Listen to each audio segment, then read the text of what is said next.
The casualties of privatisation are beginning to pile up.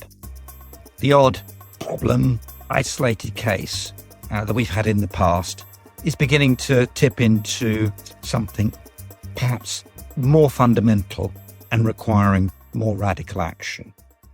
We're familiar with the collapse of Railtrack and the coming of Network Rail, not for dividends. Never mind that there might need to be a cost of capital, but not for dividends anyway, and not subsequently a great success. Now we have Thames, and it looks to be in a pretty substantive set of problems which there's no obvious escape without some form of special administration. Perhaps later rather than earlier, but the longer it's dragged out, the worse the consequences are likely to be. There's then other failures in the wind. Royal Mail clearly failed to actually meet its universal service obligations and deliver the post.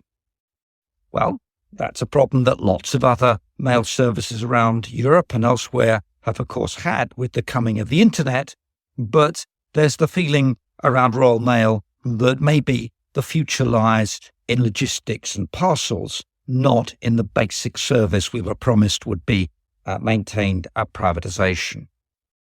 There was the failure of Bulb Energy, and indeed half the energy supply companies. And now we've got the issues around BT.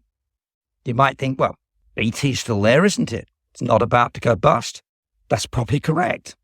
But if you take a look at the share price and you look at yet another turnaround announcement and a new strategic plan, and yes, bringing in McKinsey's to do the job again, you have to ask yourself, is this really one of the great successes that we expected to have from privatisation?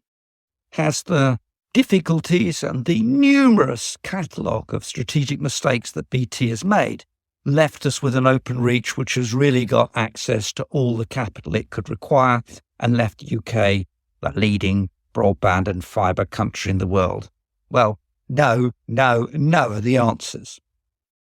Further back, and perhaps a little bit more disguised, nuclear as a private activity has been sort of okay as long as it's about running the existing old power stations.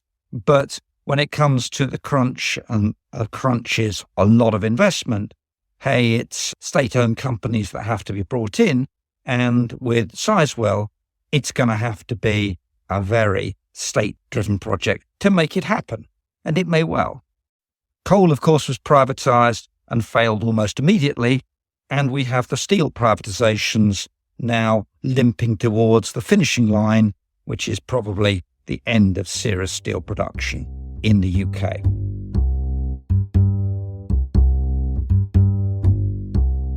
A lot of this is case-driven, but the question arises, is there a trend behind this? And should we be worried about where these basic infrastructures are going? After all, they are the backbone of the economy, and as and when they go wrong, the consequences are not just for the companies, the utilities, and all those executives, but to the much wider economy as a whole and its productivity. Well, yes, we should be worried. This is a new era. And what do I mean by that? Well, you stand back in, say, 250 and look back at the current period, and I suspect you'll see around 220, 221, 222, not just the great COVID event, but a sea change in economic conditions.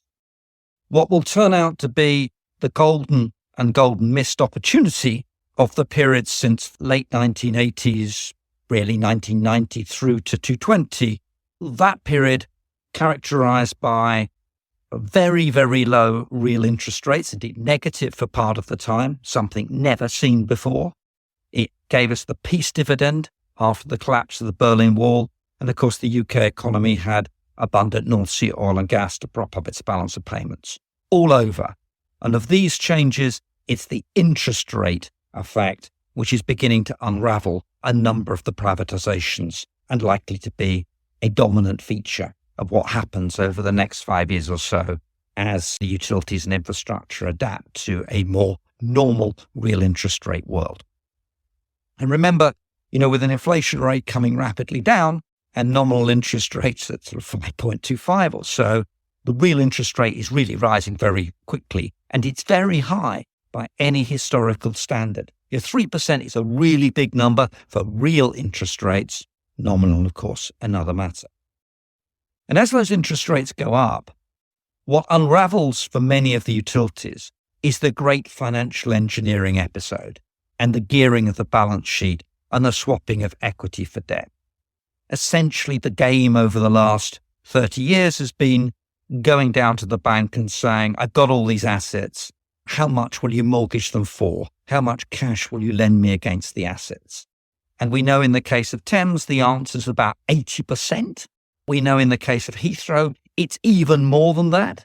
And we know for many of the electricity network companies and for many of the water companies too, similar exercise in financial engineering has been one of the main consequences of privatisation, not all that investment and improvement in the quality of services, which we were led to believe we were going to get. So now we have a pretty perfect storm. The realisation the cost of capital is very different from that of the past, and the consequences of service quality are being revealed across the piece of the utilities and the lack of capital maintenance to go with it. All of those things are coming home in what looks to be a pretty perfect storm. Or you might say series of storms, because I doubt there's any sudden fall of lots simultaneously of these private companies, but casualties, I think and expect, will go on.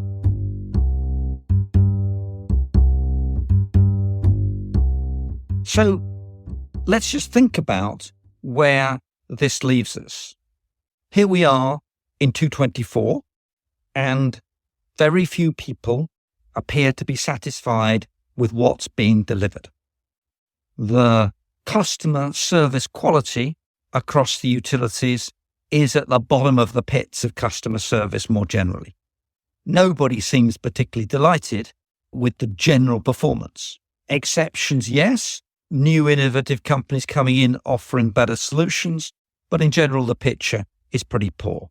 The state of the rivers is to the public unacceptable, and the social license to operate of the water companies is under question.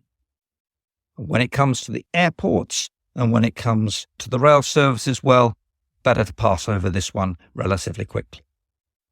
Now, some people think, and Thames is the lightning rod of all this at the moment, that the right answer to all of this is that privatisation should never have been done in the first place. That what we should have done is stick with the nationalised industries, and what we should do now is realise our mistake and renationalise them. That is the coherent strategy that the Corbynites offered at the last general election, and it wasn't successful. And it wasn't successful because although it's easy to criticise what's happened under the privatised utilities, it's much harder to explain why exactly nationalisation is going to be some new nirvana for our infrastructures. Recall that just abolishing dividends doesn't abolish the cost of capital. Capital still costs, and in the public sector, it's really scarce. Anyone who genuinely thinks that the Treasury is going to come forward and stump up billions of pounds for capital investment, let alone support the capital maintenance that needs to be done across the piece anytime soon, well, I think you're probably on a different planet to me.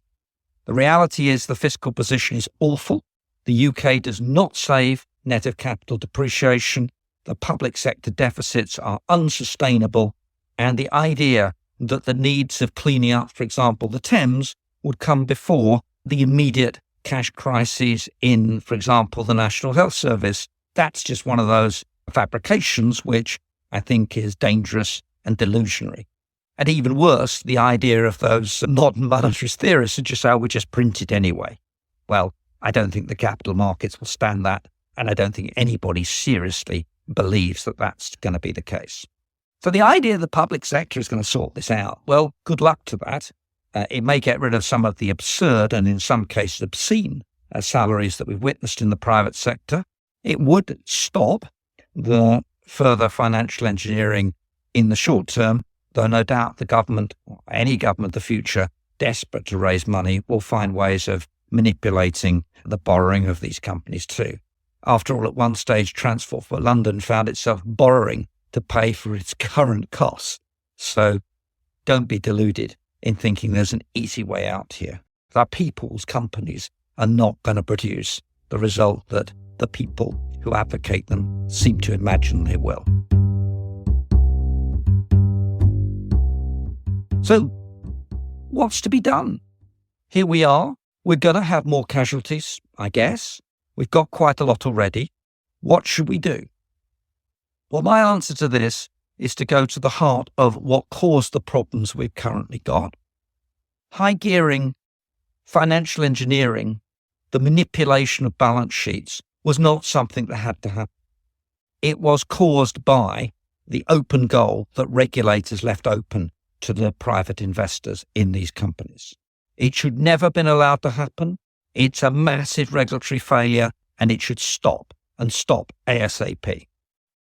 Those companies that went down this route knowingly did so in the context within which they should have understood what regulators could have done, and the fact that they probably couldn't believe their luck and they couldn't believe that this carried on does not mean it will in the future. As and when particular utilities fail, the answer is glaringly obvious. Get in the special administrator, put them into administration, restructure the businesses, face the investors with the consequences of what they've done, and in particular if those investors have taken risk which might in any other context be thought of as perhaps reckless, make them face up to it, prepare the businesses in a proper structure with a proper balance sheet, and then get new owners in to run them properly in a proper regulatory regime. That's number one, and that's what should be done with Thames. And any ducking of doing that in the Thames case is going to have ramifications for how other failures in the future will be treated. If governments and regulators are not prepared to bring the special administrator in for Thames, then everyone else is going to conclude there's never going to be a case that this is going to happen in any time soon, and hence they can rely on regulators and governments, if not bailing them out, allowing them to continue in states which make inevitably, in the case of Thames, the focus on how to get from today to tomorrow and how to manage the cash in order to satisfy the debt holders first and dividends later, rather than how to fix the fundamental problems in the business. And that's the second point.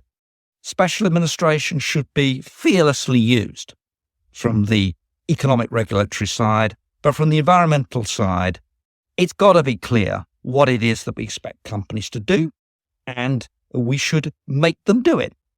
And in the more general world, it's got to be clear what the Royal Mail bought into, and we should make sure they do it.